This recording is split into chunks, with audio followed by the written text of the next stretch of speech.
A little video I'm going to make to give you an introduction to oscilloscopes. I've got my old Textronics 2215.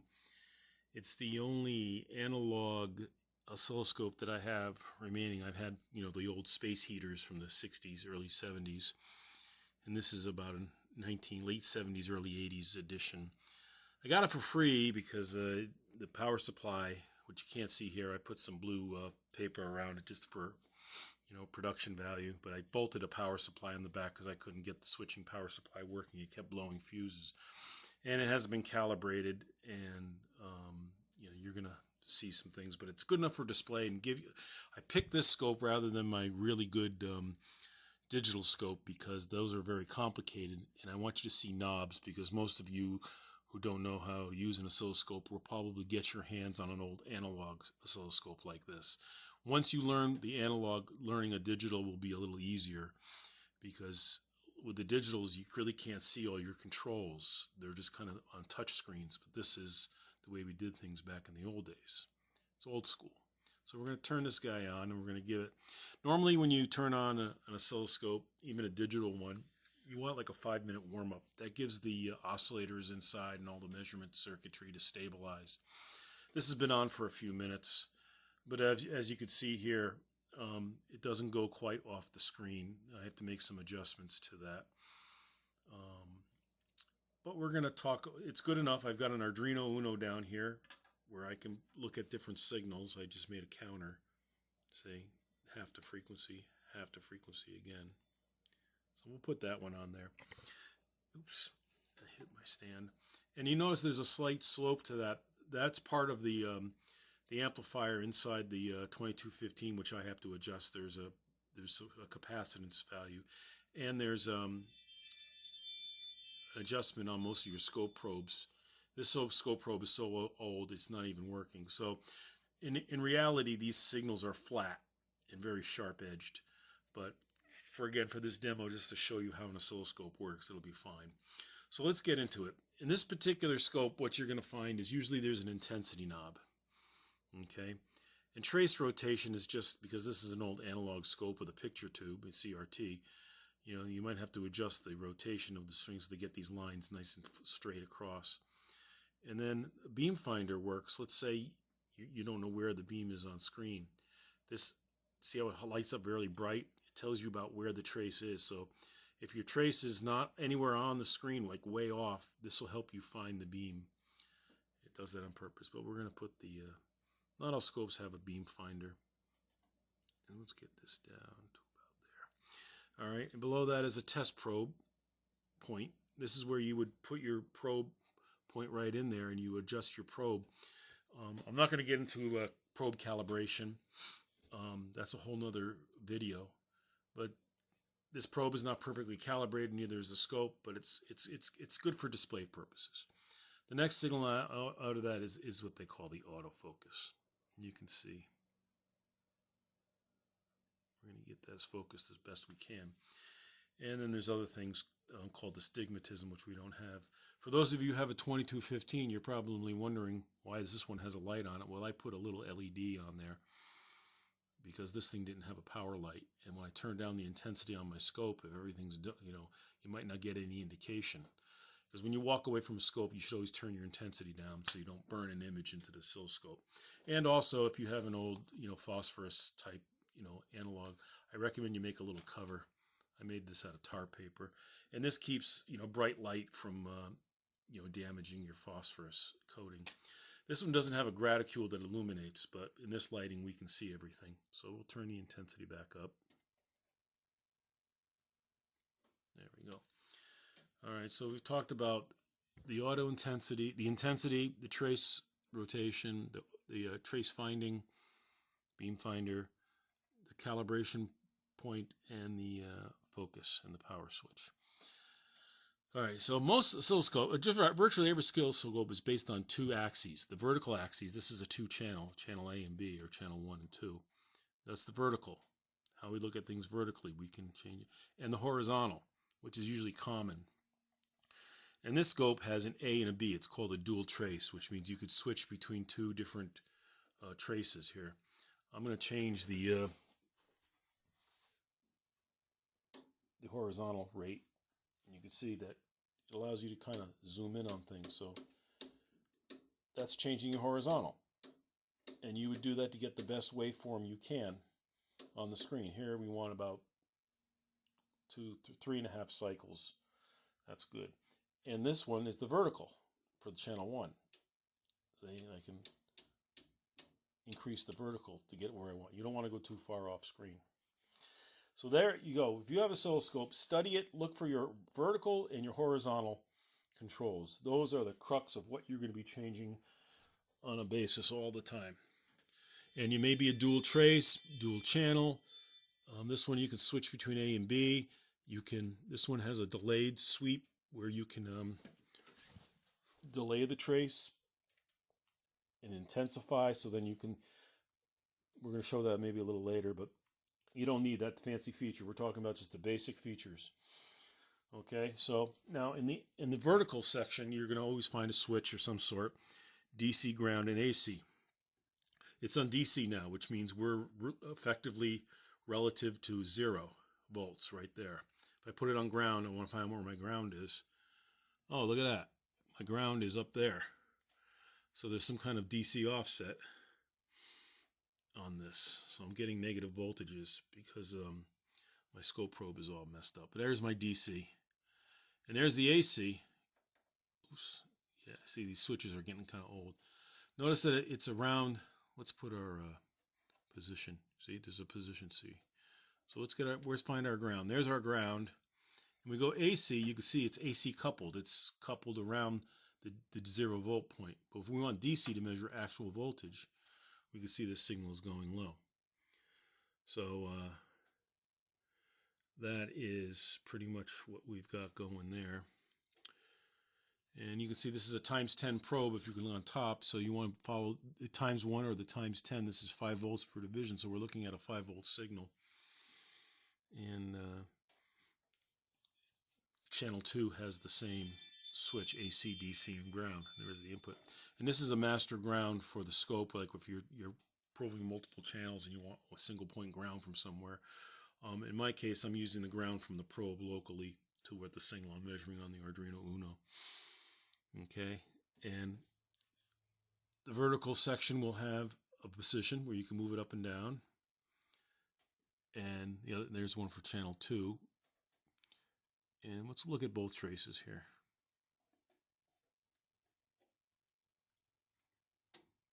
Chop both. And there's the other trace. So you see you have individual control.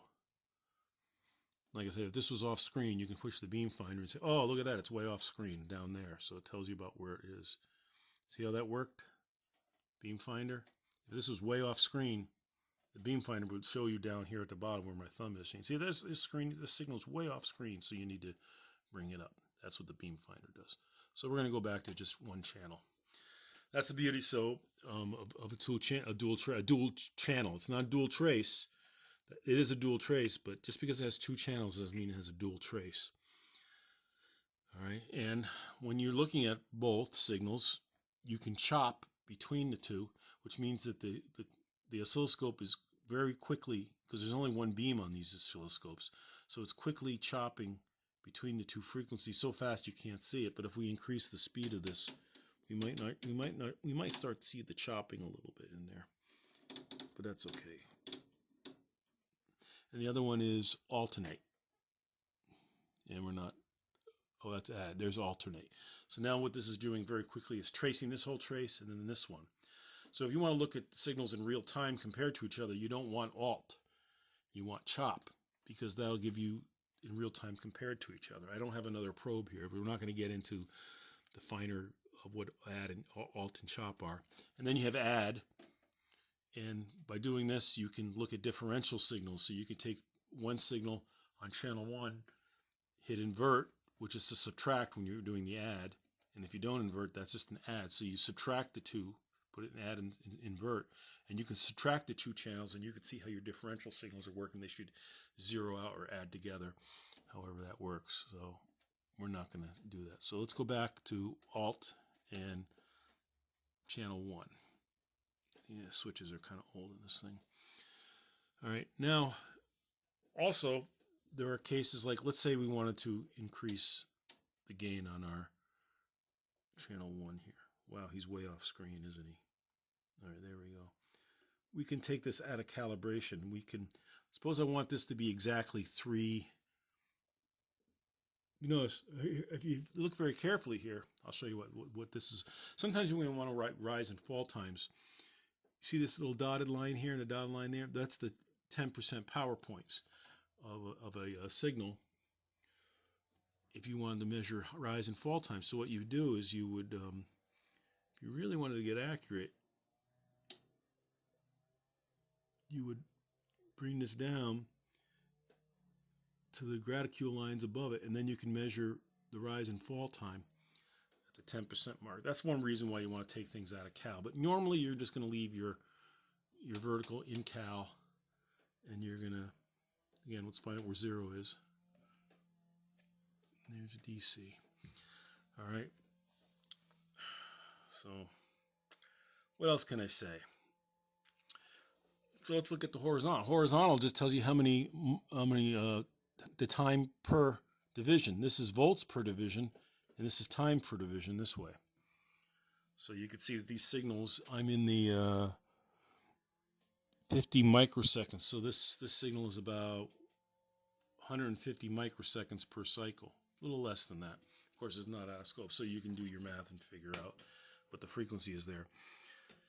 All right. Now, the thing about an oscilloscope is when you have a signal, you need to trigger it. So over here is our triggering section, and we have auto. Auto means it's going to try to trigger automatically if there's no trace. Like, let's say if I take away the signal. See? So it's automatically triggering. I don't see a signal, but I'm just going to put a trace out so you can see where it is. That's auto triggering. Now, another handy feature is normal. This is especially when you have signals that aren't occurring too much. And we're going to try to get the trace trigger level.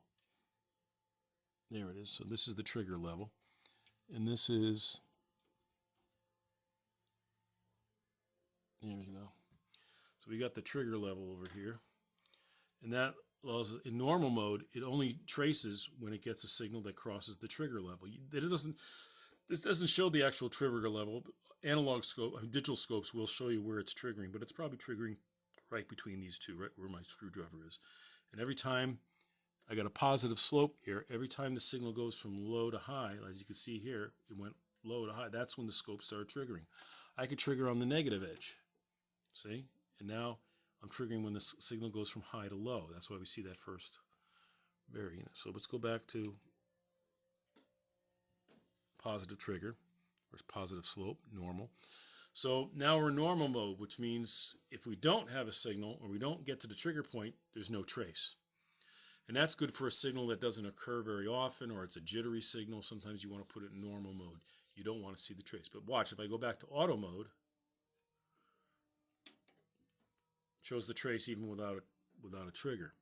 And now that the signal comes back, it goes there. Now let's go back to auto. We lose the signal. It goes away.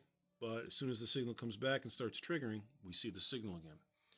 And of course, if you don't, in auto mode, if you don't trigger, it's just free running. The oscilloscope is not synchronized to your signal coming in, and you'll see all sorts of weird artifacts like stuff like this.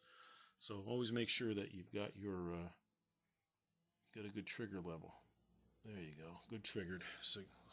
So you got your vertical, your horizontal, and your triggering, and that's pretty much it. Once you master that, then you can start looking into things like horizontal mode, like A or alter, or B traces, and external triggering and filtering, and hold off is a very fancy feature. If you got a signal that's kind of jittery, it doesn't trigger properly, like it triggers like randomly, you can hold off, which means this is like a delay. After it sweeps, the oscilloscope will wait before it looks for another trigger. And by turning this, you're not going to see that here, but let me try that. Let me see if I can get this. If you look carefully here, let me turn up the trace. There you go. See that right there? That's jitter. See how sometimes it's longer and sometimes it's shorter. So this, every time it's triggering, this pulse is changing its pulse width. This is jitter. I might be able to make that jitter go away if I use a little hold off. No, not enough. But you can see how it's trying to make the jitter go away. And that's what hold off will do. When you got like jittery signals or signals that aren't doing, hold off is a very important feature. And when I said this has two traces, which we're not going to get into, that's the trigger for the B. So this also has, in addition to auto normal, has TV field. Back in the days when we had televisions, this is the horizontal sweep of a television tube. So back when this oscilloscope was popular, television tubes were still in use. And of course you got the little trigger light to tell you, even if you had your intensity down, you're still triggered. So if I had this, what's going on here? Hit your beam. Okay. Oh man, intensity, beams are pretty much on screen. They're near the center. So let's increase our, oh, there it is. Ooh, but I'm not sure. Is that two traces? No, that's one trace. See, they're going together. Okay, that's a signal that's so far out of sync, it looks like two lines. So it's let's get a good trace right there. Now we got the triggering, okay? And this is the precision sweep for delay and external trigger. And that's it. You know, again, look at your controls, look for the vertical controls, look for the horizontal, look for the triggering, and look for your intensity and focus. Then you got to look for your vertical and horizontal position. You see that? To get it on the screen. Once you've mastered that, the vertical, horizontal, and the other one, all the other features that will vary between the oscilloscopes. But every oscilloscope is going to have that. It's going to have an intensity, maybe a focus, maybe not. You won't have a focus on a digital. Digital oscilloscope doesn't need a focus. It's all just done graphically. But it's going to have an intensity, vertical channels with the ground AC and DC modes. It's going to have a horizontal with various features, and it's going to have a triggering section. Okay, and if you study your scope, look at how Textronics has laid this out. You know, the vertical sections here. They should have labeled this vertical. You know, they didn't, and this would have been general vertical. But they did this. You know, you got the B trigger, the A trigger. This is the hold off, horizontal mode. You know, so they tried to break it down into sections. So study your scope, look at it, learn it. If you have the manual, definitely read the manual. There's so much I can show. I could spend a week showing you all the features, how to trigger scopes, how to look at two signals, how to do B delayed traces, which are all really advanced features. But if you just want to look at a signal, learn the vertical, learn the horizontal, and learn your triggering, and get all the other modes. You know, your scope may be in other modes, so you got to learn to get them into the most benign mode, as I call it. And don't forget, if you don't see, I can't get my scope. Hey, you might have left this in ground, so make sure your channel, your vertical, is not in ground. Usually one on DC. Another thing is when you are unsure of the signal, you always want to start at the highest volts per division, so you don't blow out your internal amplifier. But if you're doing 5-volt logic, you know, you generally want this at 5. You know, but you could say, okay, show me, 2 volts. Now this is about a little over 2 volts, and you can see it's not calibrated. See, it looks like it's saying 4 volts, and that's showing 5, right? Well, that's because it's not calibrated. And maybe it's a little less than, it's a little less than 5 volts, almost 4 volts. It is. Let's look at that again. See, a little over 4 volts. So maybe it is a little more calibrated. Anyway, calibration is something you don't do on your oscilloscope normally. You send it out. You should have your scope calibrated every year, especially if you are developing product. Like I worked in the aerospace and defense industry, and if an inspector from the government came by and you used the oscilloscope that didn't have a sticker that showed its last calibration, or were using something out of calibration, they're going to have a fit with you because you're saying you're using uncalibrated equipment and you don't even know if it's working right. So that they make a point. So for home use, you don't really need to calibrate too often. I don't know how it should cost. It costs a couple $100 to calibrate. You have to send it out to a company, and they come out and they pick it up, or you bring it to them, and then a few weeks later they give it back to you with a certification label. Sometimes they say, old scopes like this, we can't calibrate it, and they'll tell you why you can't calibrate it, and they'll give you a partial calibration sticker. But if you have the manual and you know your way around electronics, like I have the manual for this, I could, calibrate this. But since I never put a really good power supply in there that drifts a little bit, I didn't bother calibrating it. So I know it's kind of this convoluted introduction to an oscilloscope, but I just want to say, remember, an oscilloscope is based on vertical, horizontal triggering.